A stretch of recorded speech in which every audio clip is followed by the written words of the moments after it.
Welcome to Ring the Dale Bell. Of course, my name is KG Landry, and my co host is always the wrestling enthusiast, the wrestling god, if you will.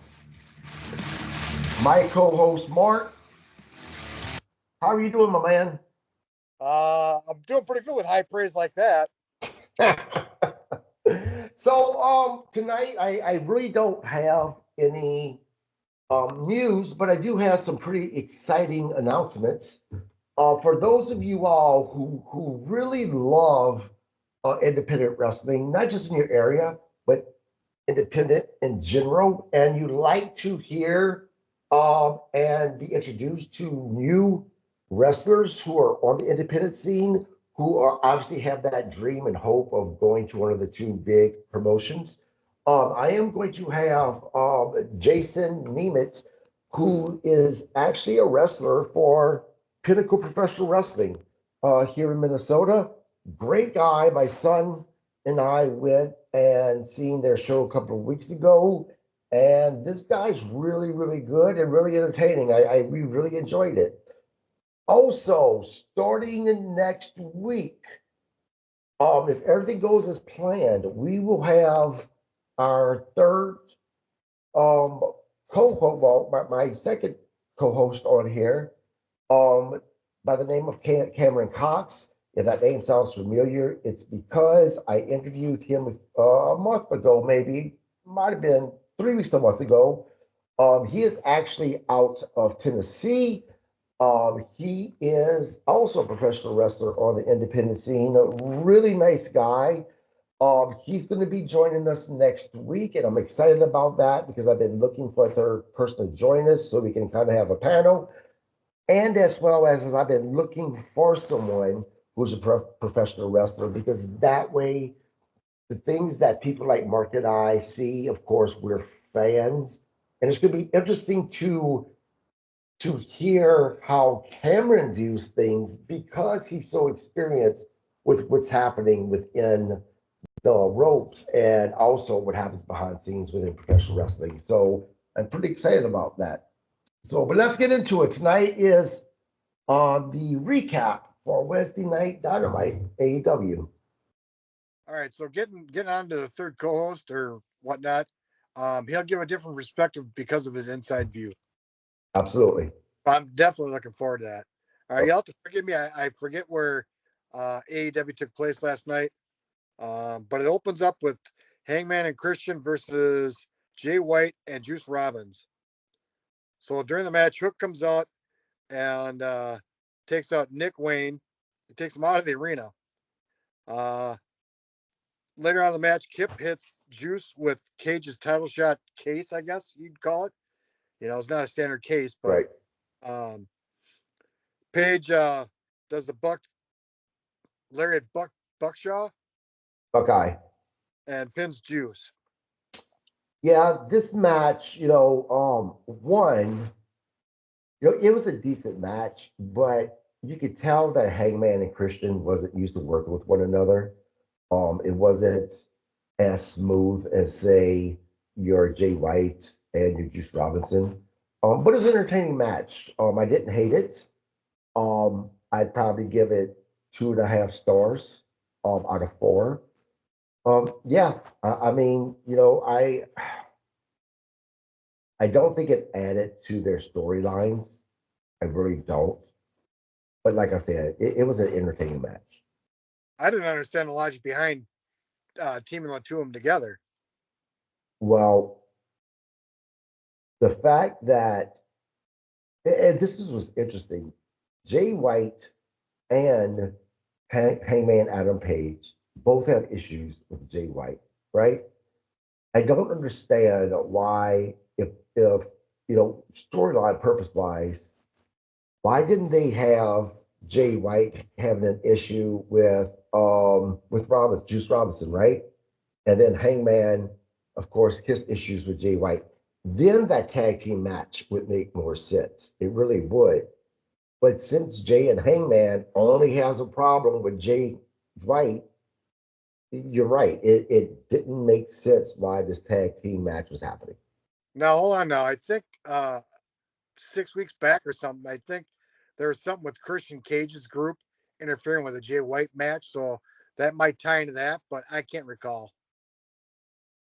Right. Well, like I said, yeah, Christian and Hangman both have some kind of an issue with Jay White.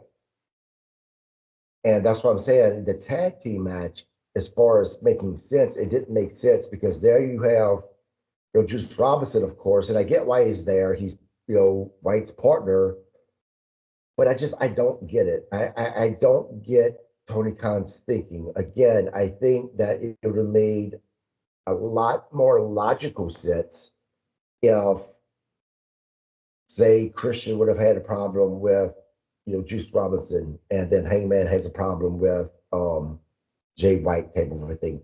Then that tag team makes sense. WWE does it all the time. They partner people together who are normally single wrestlers, and each person on the team has an issue with the other person, right? And so this didn't make sense, but nonetheless, it was still a decent match. I mean, how can it not be with the talent that they had in there? Right, right, right. All right, so next we go backstage with Renee interviewing Monet, talking about full gear match with Starlander. Chris shows up, small fight breaks out. Chris puts herself and Camille through a wall, and that was a pretty flimsy wall. Man, look, from 1 out of 4 stars, I give this a 4 star out of I hated it. Hated this. I don't know if Monet lost some of her talent when she signed that contract for AEW because she has just been terrible, in my opinion. Terrible. I don't know what's going on. And this whole thing with, constantly having people go through walls. Why? It looks stupid. It looks cheesy. As you said, it looks flimsy as all get out.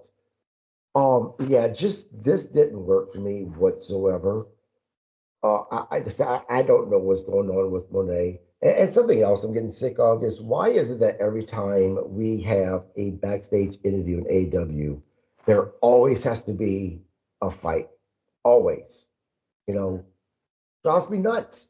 Because what happens, Mark, every time the talent has a backstage fight, every single episode, and it's like 3 or 4 different talents fighting, their nemesis, it doesn't make it special anymore. And I hate to compare to WWE because I don't like to do this. I tell fans all the time they shouldn't do this. But in this case, you have to. WWE, yes, you've seen Seth Rollins and Reed, right? Massive fight, went to the backstage. But that's it. That's WWE saved it just for those two, and there was no other backstage fights, right? It made it special in a sense of we know that this between these two guys are just that bad. With AEW, it's constantly one after the other. It drives me nuts. Okay, now with that being said, I guess I'd rather see three different people fighting backstage in AEW than the same two people 3 times, 4 times in a show. You know, I see where you're coming from, but variety is the spice of life. And when you see Seth and Reed go at it 3 or 4 times in a show, Right. you know, yeah, so we can agree to disagree on this one. Yeah. So, all right. So next we go to Tony interviewing Will Osprey. Will calls out Kyle. Kyle asks for a match at Full Gear. Um, and he's granted it, And I think this is going to be one banger of a match. Lance Archer and Brian Cage come out. Hobbs and Mark Davis come out to help Will. Then Roderick Strong comes out for his match against with Archer, attacks him with a kendo stick. Strong hits Archer with a chair, then a high knee. God, that was a high knee too. I was like, wow. for the pin. Yeah. So strong, Last night so we strong to witnessed Tony Khan kill the momentum of Lance Archer and his tag team buddy, Cage. the Cage, Brian Cage, killed it because here you are, Tony Khan giving Cage and Archer these enhanced talents for them just to go through, right? So that you can really build this new tag team up within Don Callis' family as these monsters that are just huge. They're massive, very road warrior like in many ways, right? And then what do you turn around and do? You have Ron beat him, a guy who is not very big, a guy who doesn't look very tough, looks like a school teacher, a science teacher at that. I can't argue that. I cannot argue that.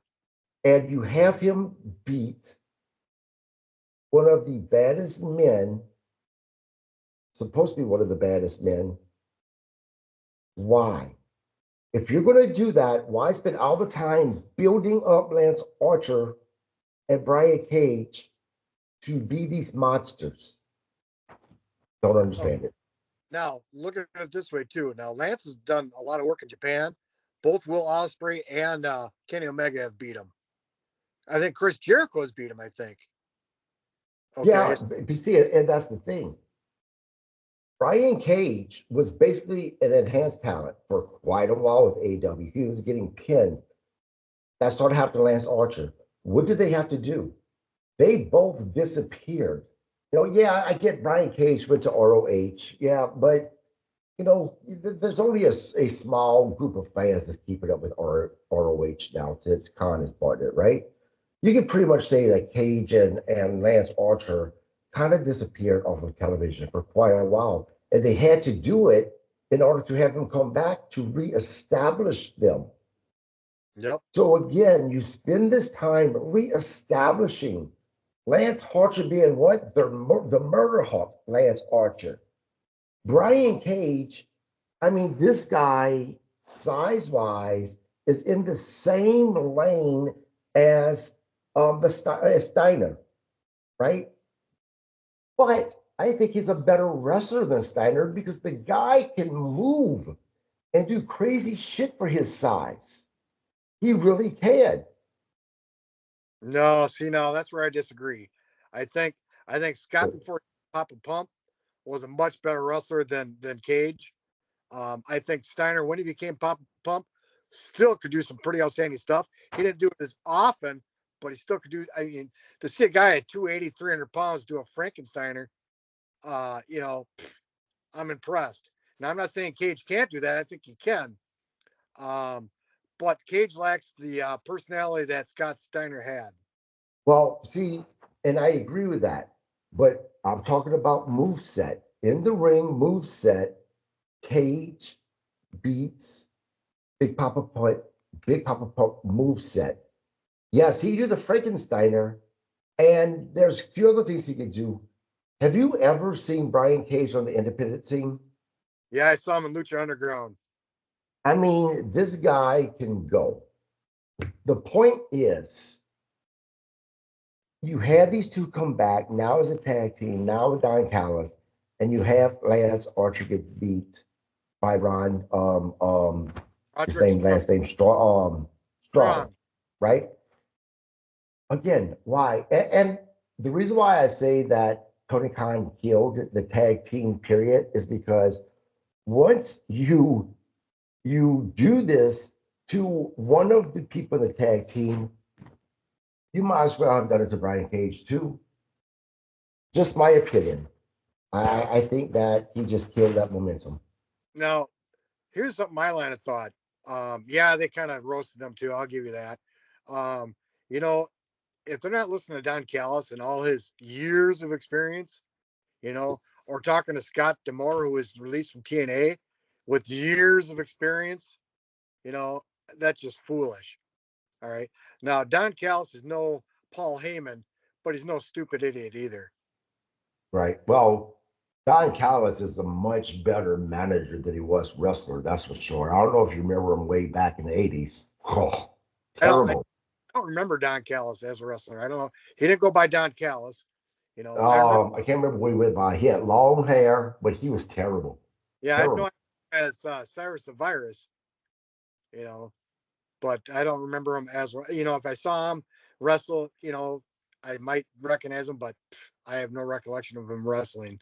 So, but then again, I don't have much recollection of yesterday. So, all right, let's get back to the brass tacks here. Uh,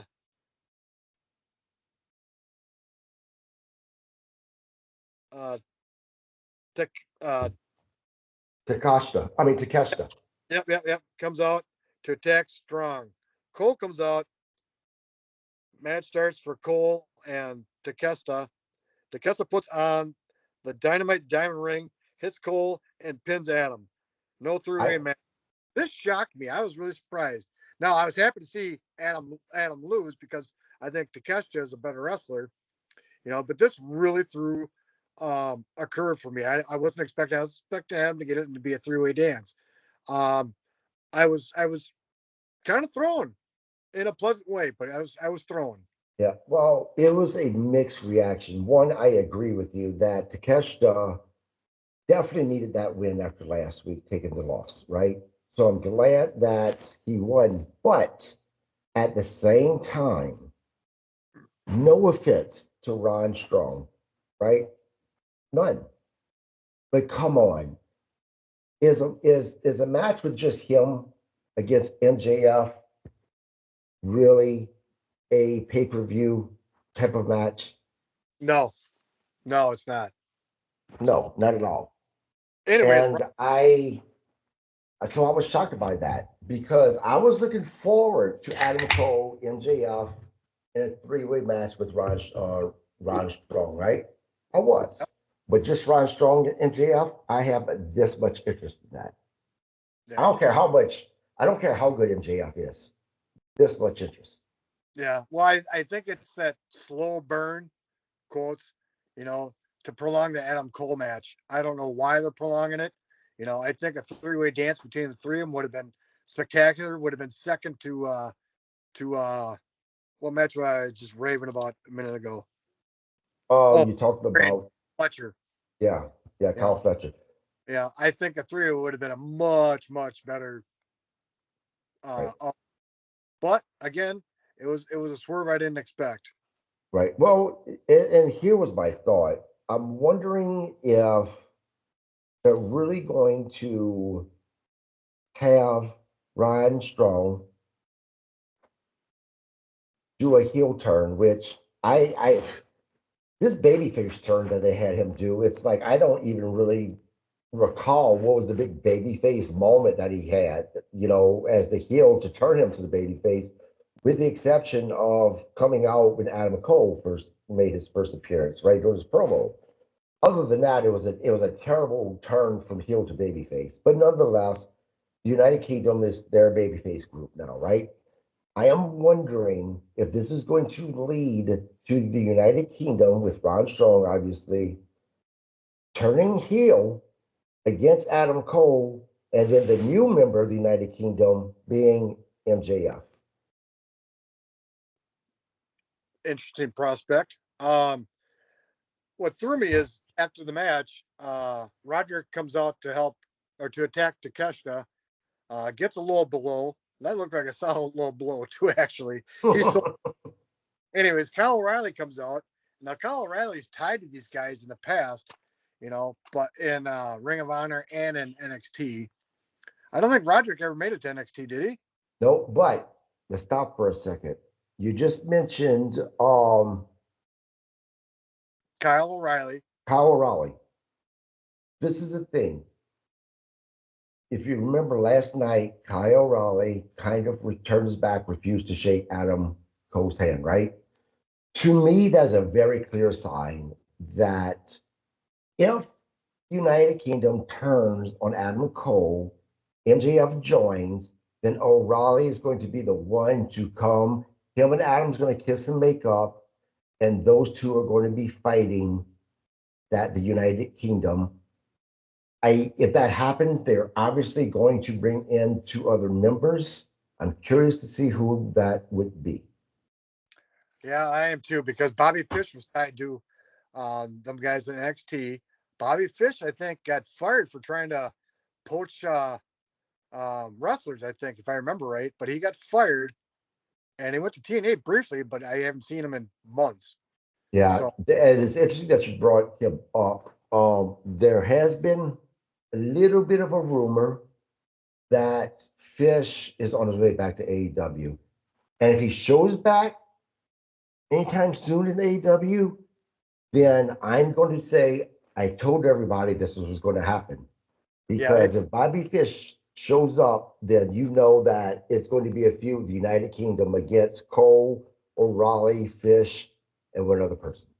yeah, it'll get down to a bloodline storyline. God, I hope not. Well, that's the way it's looking. All right. Yep, yep. And hold on, real quick. Those who are watching this, I sincerely apologize. Wearing a white shirt with my background doesn't look that great. Right? It looks like my shirt's shining. I apologize about that. Just in case someone's like, why the fuck would you wear that? All right. So anyway, Well, then Ricochet comes out and levels with a pretty good super kick. And then Takeshita walks off and forgets his belt. right. Ricochet picks. It's only a matter of time before Ricochet gets that belt, I think. Oh yeah. Yeah. Takashita is going to drop that belt to Ricochet. Ricochet is going to be the next TBS champion. Not TBS, I mean, Continental. United champion, is it? I think it's Continental. Is it the IC title? Okay, IC.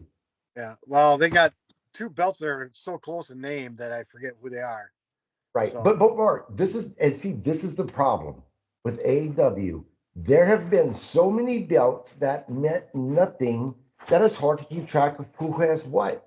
And they have gotten rid of a few belts, I believe. But the problem is that like the IC title that Takeshita has, they haven't really built that belt up to be much of anything because of the way they handled it, not to mention with all the other belts that they had. right, they got So two more. I'm glad that Takeshita has had the belt. The problem is he hasn't really defended that belt a whole lot to make that belt be built up and important. So You know, the way I see it, they should combine the Ring of Honor tag team belts with AEW's belts, the 6-man belts, which they did, and then they separated them again. Um, and then they should combine some of these single belts with Ring of Honor, the television title, whatnot. They should have at most 4 single belts and one tag team belt, maybe a secondary like NWA had the U.S. titles. You know, um, I think as much as I enjoy the 6-man belts, I think they need to go away. They have they yeah, they have been relevant since the Von Erichs. right. And let's talk about Ring of Honor. Take a break and talk about Ring of Honor for a second. That needs to go away. And I'll tell you why. And it's no disrespect to Ring of Honor from yesteryear, but this is no Ring of Honor from yesteryear, right? I really compare this to WWE with ECW. That was not ECW anymore, right? Let's call ROH now what it really is: talent that's being developed. So Right. they need to change it. This is their NXT. They need to out of respect for ROH and what it meant to so many independent wrestlers, they need to be respectful and lay RHS to ROH to rest. He owns the library. When he starts, when that deal with the Max goes through, he needs to make that library available to the fans and change the name that he has of ROH and name it something else for his talent that's being developed for the main roster. Well, see, now this is how I see it. I think what is their outlet for showcasing their talent? What, just the internet? You know, I think they should take Friday night, give them that 1 hour for Ring of Honor, and make it their NXT. Right. It's Yep, I agree. what kind of damage can they do? I mean, Amber Moon is a great talent, but I haven't seen her in a year. And she's the women's champion. That's not right, dude. No. So give them that 1 hour slot on Friday and see how they do. Well, and that would be a great idea because Friday night Rampage, that's going away. Is it? Oh, well then it's Yeah. not great of a night. It's going away. Yeah, Rampage is going away. But why not replace it? Work out a deal to replace it with ROH. Hell, even if you put ROH only on Max, right? You're still exposing it to people that they can actually enjoy it. Because Yep. I roll my eyes out with, Brian Cage is the ROH World Champion. Who cares? It doesn't mean what it used to. Television champion. Or television champion. Yeah. Regardless, that's what I'm saying. Who cares? It doesn't mean what it did. Why is there a television champion when there's no television for Right. ROH? See, now the thing is, I think an hour doesn't seem like much, and it's not. Um, so to give an hour, I don't think it's worth it. Give an hour and a half. I think that'd be worth it. Where it's longer than an hour, but it's not overkill. I can't Right. see him 2 hours of Ring of Honor at this point. Right. No, I agree. And it's the same problem I have with WWE with 3 hours, right? Um, when your show ends, and I said this in the last podcast, when your show ends, your fans should be left wanting more, feeling like shit, I cannot wait to the next episode. When you have it 3 hours, or if ROH was 2 hours, because I agree with you, instead of the fans saying, wow, I can't wait to next week, they're looking at the clock saying, fuck, I'm glad that's done with. Right. Right. So, Yeah. I mean, I don't know if you tell me how many hours of wrestling are on during the week. I think it probably almost matches the mid to late 80s. You know, um, but there's a lot more morning shows back then too, and they're not now. So right. but nighttime stuff, it's killing me, man. It's killing me. All right, so getting back to it. Let's see, where am I? Oh, let's see. Renee backstage with the Hurt Syndicate. Bobby says he's gonna hurt Swerve, and I believe this, but I think Swerve's gonna get the pin, which is sad because I think Bobby Lashley should tear Swerve up. I And agree. I like Swerve, but I just don't see him outmatching Bobby Lashley. Bobby Lashley's like the total package. But you see, Mark, this is going right back to what I'm talking about with Tony Khan's booking. The very first match Bobby Lashley has shouldn't be against Swerve because now Tony Khan has booked these guys into the corner because if Swerve loses, although it won't hurt him, at the same time it's Swerve, right? But now you're taking if Bobby Lashley loses, this is his fucking first match, so now he's going to be what 0-1. This is terrible booking. Bobby Lashley going against Swerve should be at least 2 or 3 months from now instead of right now. All right.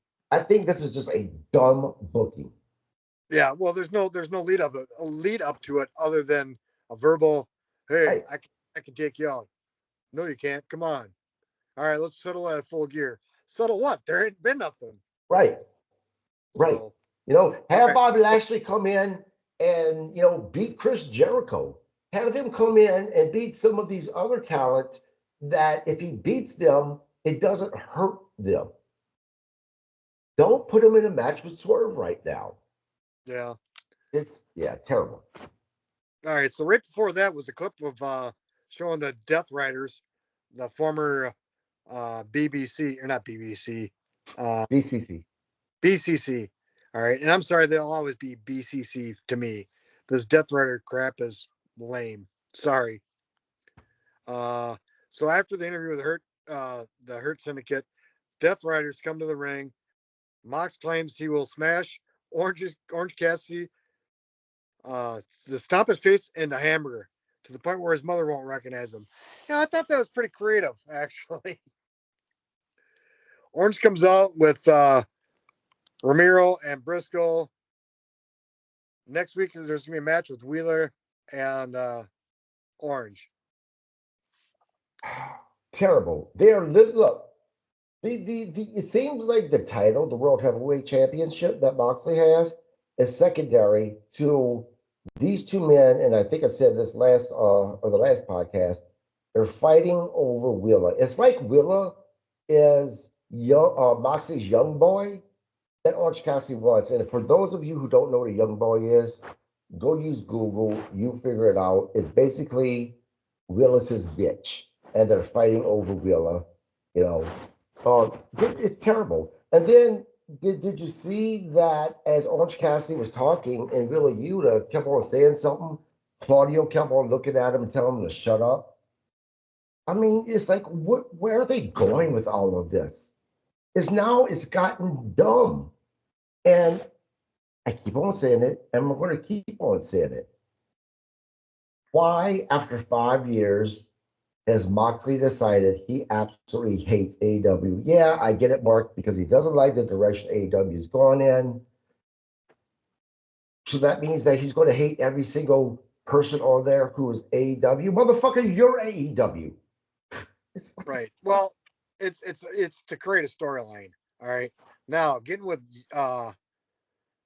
Yuta, and I lost my train of thought already. Damn it to hell. Yuta against Cassidy, they were buddies, pals, Pizzos, years ago or whatever. Um, yeah, he's treating him like a young boy. And I don't know if I'd tell anybody to Google young boy on the internet. You might want to put wrestler young boy in the front of it. I don't know, but I think you just put young boy on the internet, you might come up with some stuff you don't want to see. I'm not sure. I'm not going to try it myself. Um, I was interested that Pac wasn't there last night. Yeah, yeah. Um, I, you know what? To be honest with you, I was so just kind of whatever about this segment that I didn't even notice the puck was there until just now, until you said so, right? that's sad. And I like Pac. Yeah, I so do I. really do. Yeah, You know, Pac can sell like no other. DDTs, that dude is the best seller when he gets DDT'd out of any wrestler I've ever seen sell a DDT. I think WWE really dropped the ball with him. I think he's one of them guys you look at and watch him, and you're like, God damn it, he's just a legitimate badass. All right. No, getting back to Wheeler Yuta, when they first brought him on, and they were like, "Oh, you got all the talent, all the all the things we're looking for," and I think they were developing him really nice at one time, and then just kind of stalled out. You know, Yeah, I I can see that. I just, I'm hoping that at this pay per view, and we said about the last pay per view, at this pay per view, something happens, someone shows up, and I'm not talking about Shane O'Mac. I'm just talking about somebody shows up, and we're going to be like, holy shit, and oh, now I get it, right, right? and that could be Edge, but I don't know. I don't know if that'd give me the holy shit attitude. No, because we already know Edge is there. I'm talking Yeah, about someone that, this has been happening. John Moxley has been doing this because of someone that no one knows is coming there. And Moxley has had this relationship with him that allowed Moxley to kind of get maybe a little brainwashed by this guy to say, hey, look, AEW was kind of this um choice, second choice for guys like you, Moxley, to be able to wrestle. But look what they're doing now, type of a thing, right? Then, okay, I got it. I get it. But right now, I don't get it. yeah. All right. So then, getting back to the brass tacks here, uh, Mox tells Orange to abandon all hope. Darby, they start to leave the ring, and Darby Allen jumps out of the crowd and above at a higher level. Um, Moxie Darby jumps. Oh, so they all kind of flee. All right, they run up to their truck. Darby Allin jumps in the back of the bed of the truck, which I thought was kind of great. Wheeler Yuta nowhere to be found. Nope. Uh, Castillo grabs Darby and slams him into the steel dock door. And also you see Wheeler Yuta jump in the back of the truck saying, "Come on, let's go." All right, Yeah. Darby gets up and says, "Hey, where you going? I'm still standing." Now, So what I this don't understand was. about this, what Go ahead. what truly bothers me about this is if you got two people that are going to go against Mox in this group, why do you pick two of the smallest guys in AEW? I don't understand. I understand the popularity between both of them, but I don't understand Darby and Orange being the ones to pick. I could see, um, I don't know. I could see Adam Cole, who isn't much bigger, but popularity wise, I could see it. I could see Kyle Fletcher. I could see a Will Ospreay, but why do you pick two of the smallest guys on the whole goddamn team? I don't understand Yeah. that. You know, Well, so maybe they got some bigger person backing them, where they got the firepower, but I don't see it right now, and I don't see Orange and Darby on the winning end of this. yeah, I agree. And you covered one thing I was going to talk about that bothered me, but the other thing that bothered me was this. What was one other thing? Look, last week when we was doing a recap of Dynamite, I said I love Darby Allin coming off from the top of the crowd like that, right? It's really cool. Okay, this week he does it again. It's not special anymore when you keep on doing it. And I have a feeling that they're going to keep on doing it. It's Oh, not special anymore. I don't know, man. How long has Jeff Hardy been using the Swanton bomb every week? Yeah, Yeah, but this is the difference. Darby's coming from the top of the crowd the way he is, and of course, once again, Moxie surprised. He didn't know that was going to happen. How many times is Moxie going to be surprised by this? Because if every week if this is happening and Moxie didn't expect it, then Moxie's fucking dumb. I mean, come on. yeah. It's almost the point where you expect it, just like you expect Moxley to bleed in a match. Yeah, I mean, look, I'll be honest with you. During the NWO days, the one thing about the whole thing that kept on annoying me, even back then it bothered me, was Sting constantly coming down from the rafters.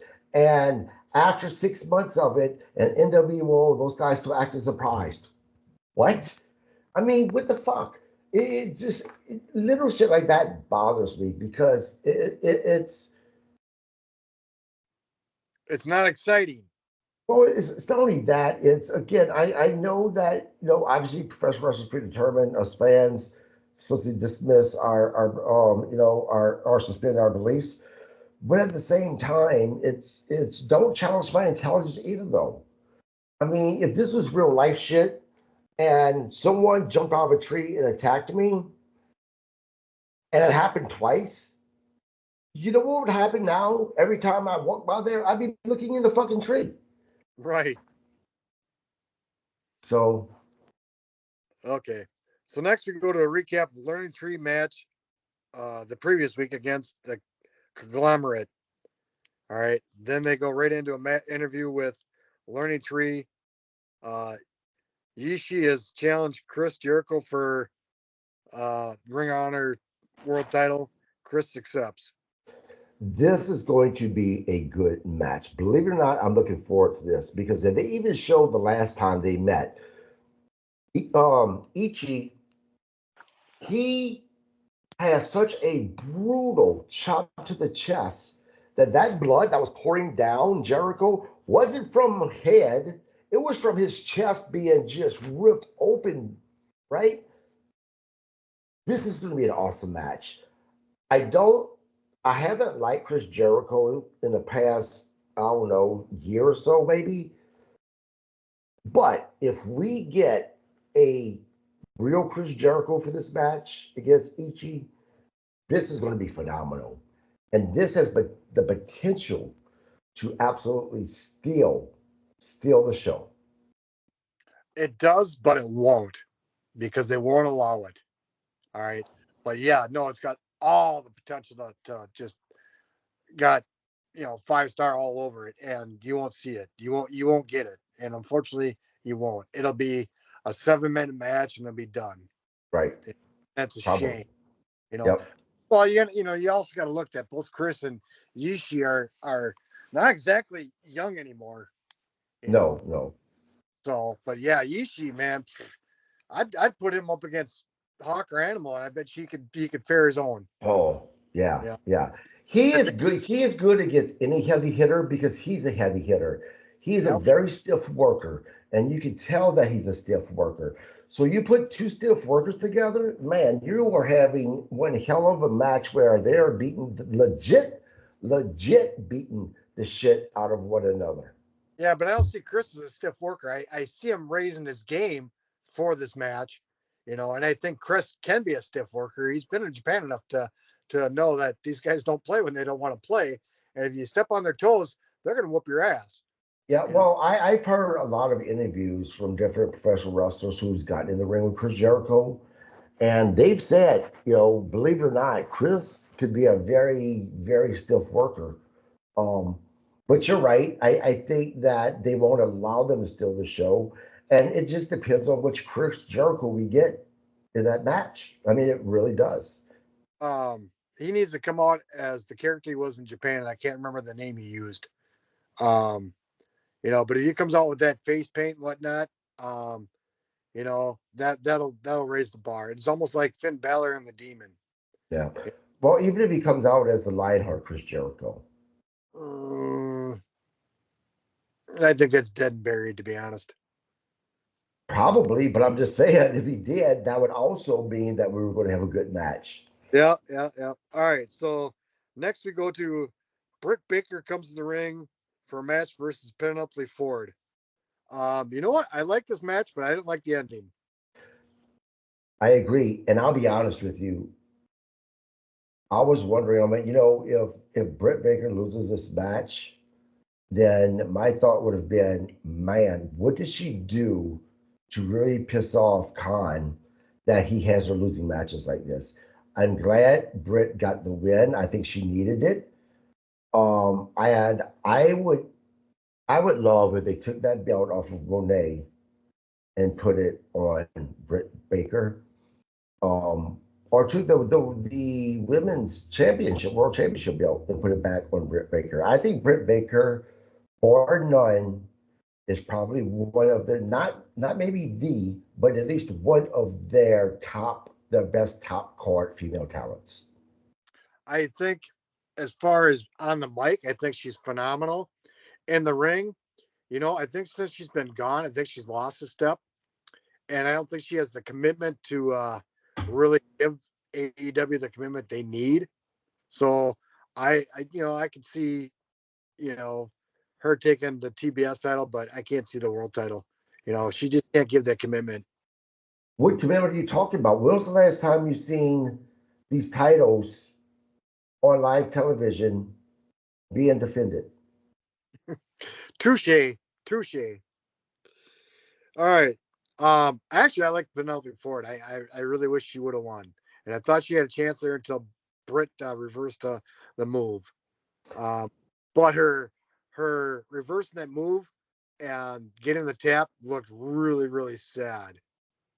You Yeah, know, I agree with that. And Penelope Ford, I'm curious to see what direction that they're going to go since because if I'm not mistaken, she was with Kip Sabian for quite a while, right? I And now that they have Kip with Christian, I'm curious to see what they're going to do with Ford. Because I agree with you. I like Penelope Ford. I think she's very talented.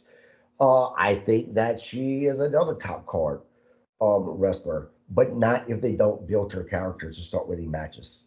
I think at one point in time, and I don't know if they still are, but I think Kip and Penelope Ford were married. Yeah, you may be right. So, um, You know what? She showed a lot about 2 years ago. It was her and the bunny against somebody. I Yeah. can't remember. And that match was just brutal and just beautiful. It was beautiful. And that's another group that I wonder what the hell Tony Khan was doing when it came to the Bunny, the Butcher, And Bunny and the Butcher, and the what's the other guy's name? the Blade. The Blade, right? That was a really good group, and that tag team, these guys legit look like they would rip your head off your body. Yep. And how look how they treated them as Right. nothing but enhanced talents for the most part. Right. One had all the power and the other one had all the finesse.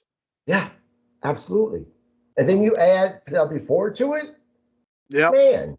And the bunny. And Yeah, the and the bunny. Yeah. You couldn't go wrong. Well, apparently they did go wrong because they're no longer together. But well, the bunny's doing uh, OnlyFans, and I think she's married to the Blade or was. I don't know Hmm. if she's still.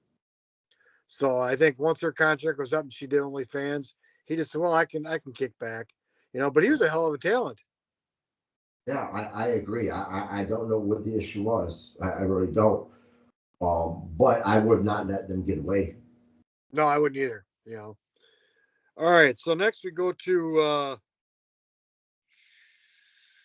Renee interviewing Mina Shirakawa. Harley Cameron interrupts. I kind of, Harley Cameron's growing on me. Didn't really care for the segment. It felt like the Attitude Era with them shaking their top half. Harley, It was it worked it went from bad to fucking horrible. oh, would You have been know, great. But, yeah, 15-year-old boy, but I'm not. You know. yeah, Uh, anyways, they're having a match Saturday night. yeah, I Um, don't care. oh, I'll watch. I like Mina.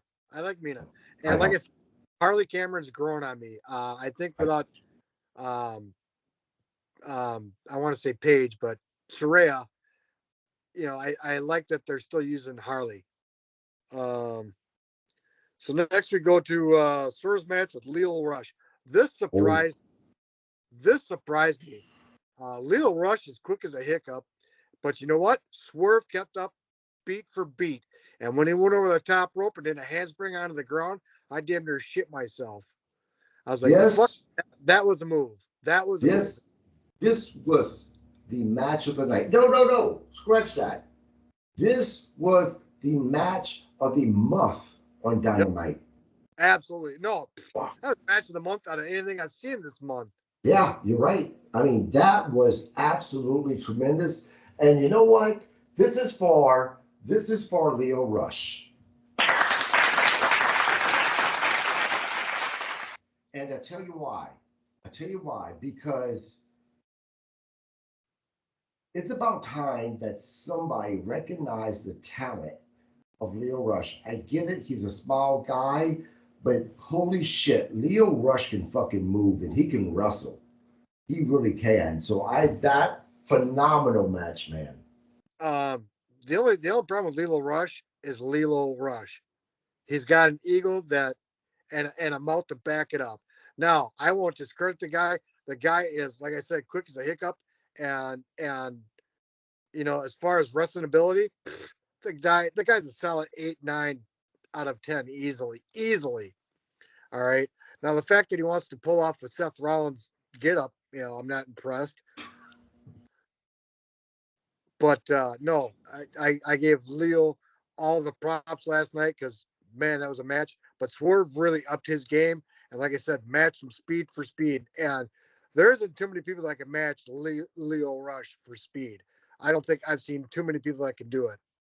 Not even Commander, I don't think could do it. Right. And I tell you what, this match was definitely a standing ovation worthy type of a match. I Yep, mean, this is a match that I would now pay to see a pay-per-view, right? without a doubt, without a Maybe not before, Because I'll be honest with you, when I seen it was Swerve against Leo Rush, I was like, what? But it's because of how they booked Leo Rush, right? Last night was the first time in a long time that we were really reminded about how good Leo Rush is.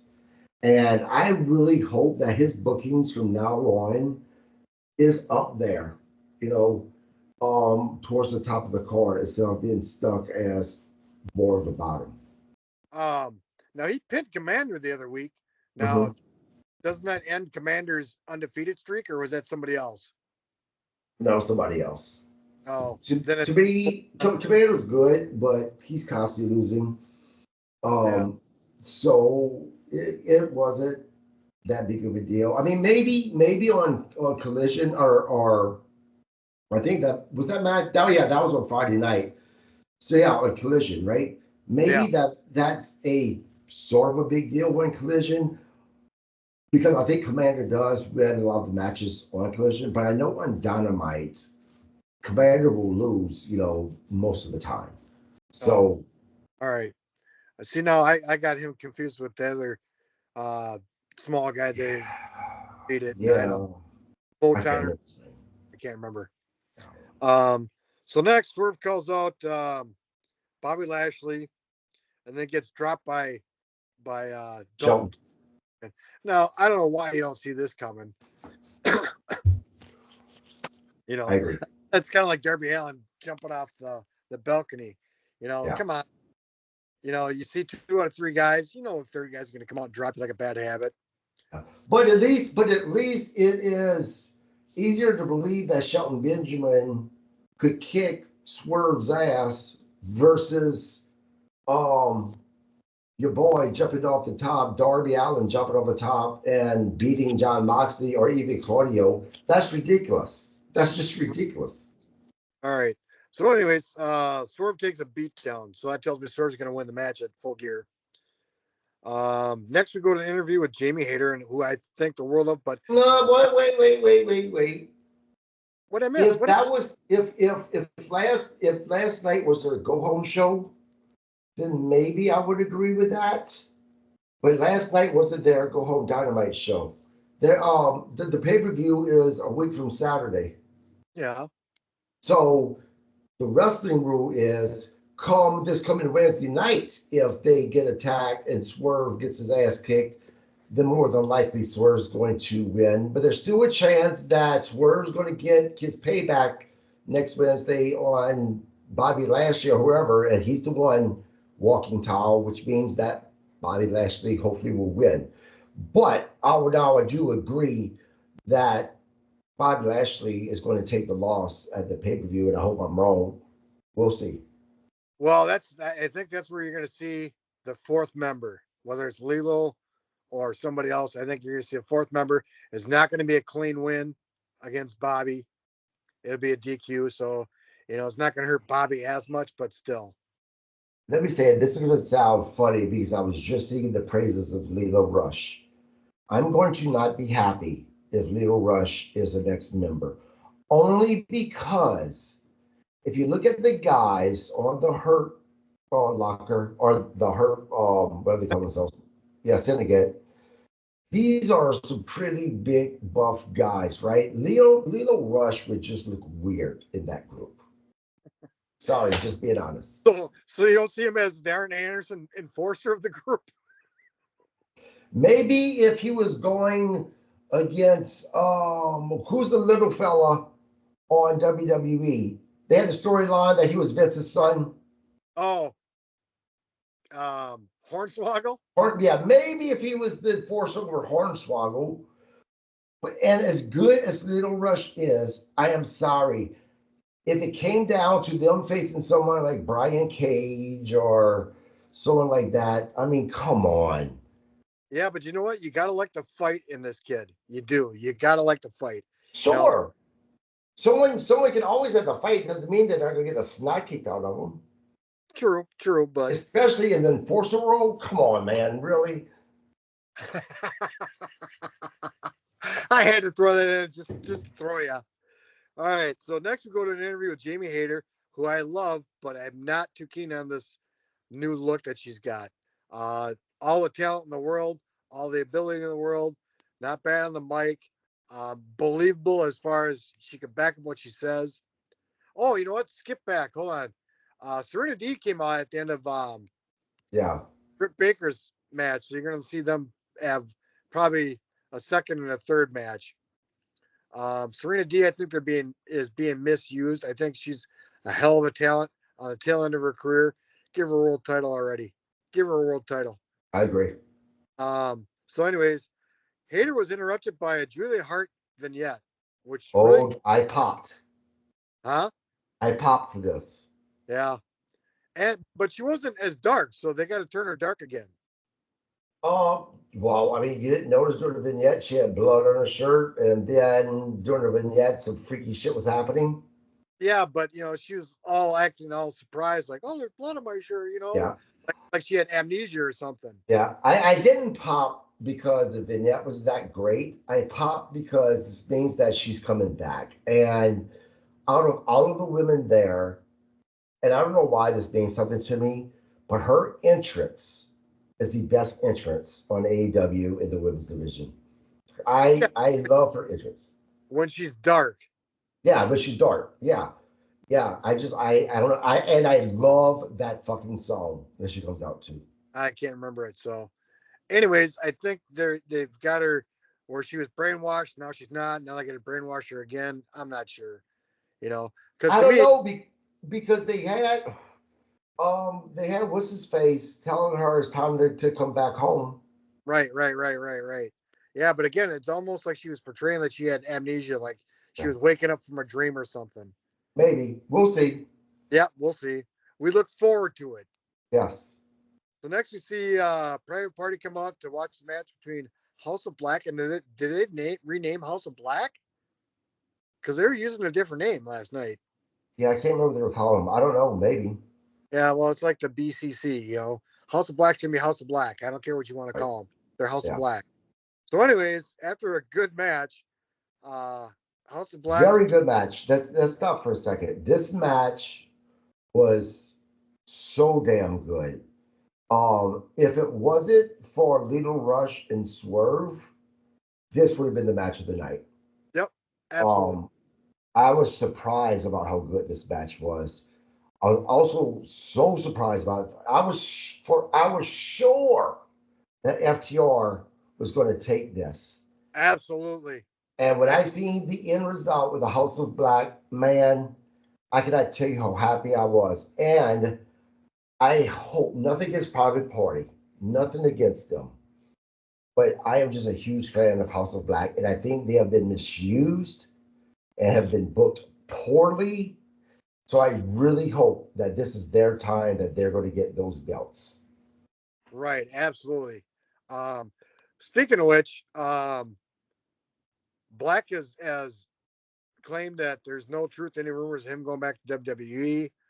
Um, Again, if you're in discussion about contracts, you're not going to say, yeah, well, I'm in discussions with them. You want to keep it down and low profile or whatnot.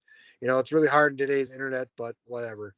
Another thing I saw today that I didn't get a chance to read, but I agree with Mark Henry. I don't know if he's got his own podcast, but Mark Henry was comparing Andrade to Eddie Guerrero and said that Andrade could be the next Eddie Guerrero. And I could see it. I could see it. I, That is, we'll see. That is a reach because Ellie was just that damn good, right? well, now here's the thing. I think pound for pound, they're about the same size. I think ability for ability, I think Eddie's in the top 3 to 5, in my opinion, of all time greats.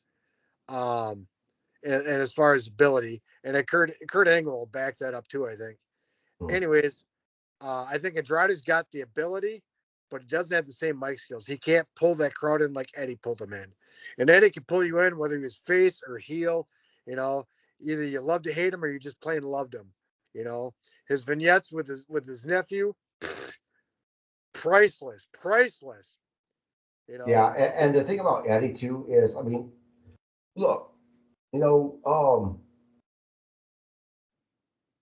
how many people can you actually have love you even though you are known for stealing, cheating, right? And even whenever he was a heel and he would do stuff, like throw the chair in and make a noise with it, then lay down and have the ref looking like the other guy did.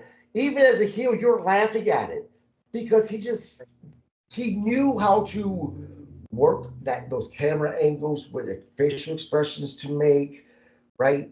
I mean, every time he looked into the camera after he pulls something like that and wink, then Herb put his head back.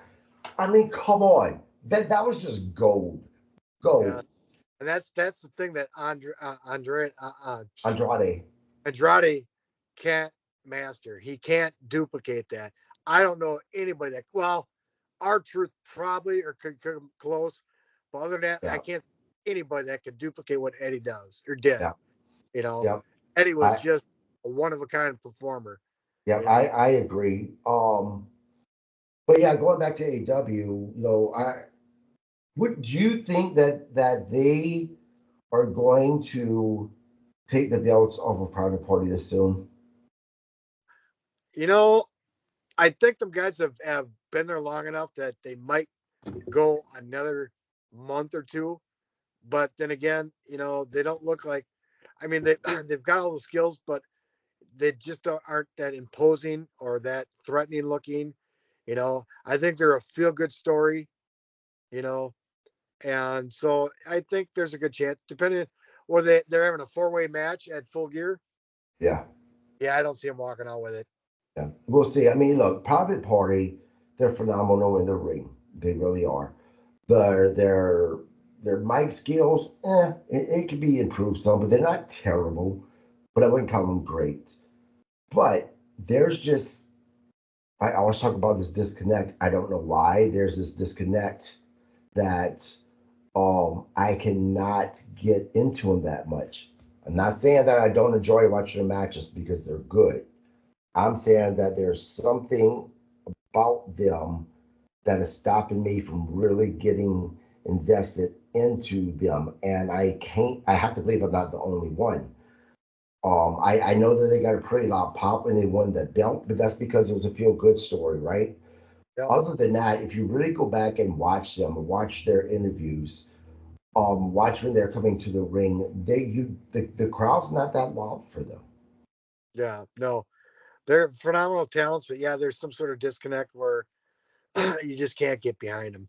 I don't see them getting pinned at Full Gear. I think some other team will get pinned. So I think they'll lose, but they won't lose directly. Right, right. No, I agree. Um, and that was the main event, wasn't it? Yes, it was. Yeah. Last night Dynamite, I'll give them a B. Oh, I got to go B plus easily, Do easily. you? Yep, Swerve and Lilo easily. You're Uh, right. With those two matches between Swerve and Rush, and then the match with FTR, the yeah, it's House easily of B. Black and the other team. Yeah, I agree. And I'll go with B plus. But you know what? I just thought about something, Mark. That tag team that's a throwback from the '80s. oh yeah, yeah, yeah, yeah. They're going to be in that match as well.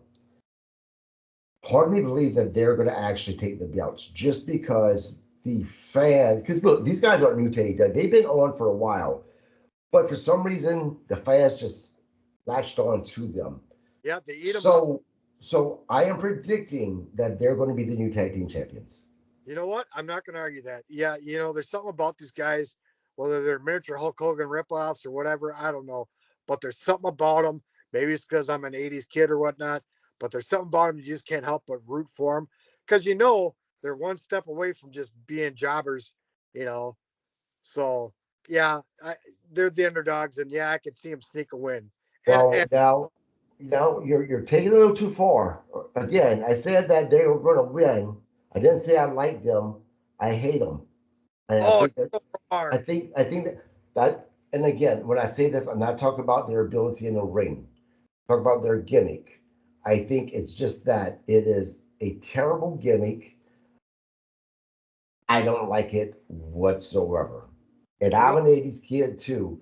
but the 80s should be put exactly where it's at in the fucking past, right?